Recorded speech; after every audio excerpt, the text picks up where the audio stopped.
এই সময়খিনি সহ্য কৰিব নোৱাৰিম, অলপমান হ'লেও কষ্ট পাম, এইবোৰ ভাবি থাকোঁতে অৱশেষত সেই সময়খিনিও আহি পালেহি। অপাৰেশ্যনৰ বিষয়ে বহুতেই মেছেজ কৰি আছিলে, মানে সাংঘাতিক আপোনালোকে আশীৰ্বাদ মৰম, মানে কি ক'ম। আজি এটা ভিডিঅ' আকৌ আপলোড কৰিছোঁ অপাৰেশ্যনৰ ৰাতিপুৱাৰ দিনটো যিহেতু অন্য দিনতকৈ অলপ হ'লেও বেলেগ হ'ব। ৰাতিপুৱা সোনকালে সাৰ পালোঁ, ৰাতিটো টোপনিটো নায়েই, আৰু উঠি গা পা ধুই ভগৱানৰ ওচৰত চাকি এগছি জ্বলাই প্ৰাৰ্থনা কৰিছোঁ যাতে দিনটো ভালে কুশলে পাৰ হয়। তাৰপিছতে ৰিচেপশ্যনত গ'লোঁ, তাতে বহুতকেইটা কাম আছিলে, যি কাম দিছিলে গোটেইখিনি কৰি মেলি য'ত যি দিব লগা আছিলে সকলোবোৰ দি আহিলে মানুহজনৰ ওচৰলৈ। মনত ভয় আছে যদিও মুখত কিন্তু হাঁহিটো তেওঁৰ সদায় থাকে, সেইটো ক'ব লাগিব।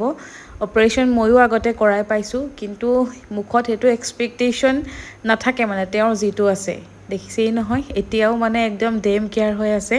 ঘৰৰ পৰা সকলোৱে ফোন কৰি আছিল আৰু মাহঁতো আহি পালেহি, মা পাপা দাদা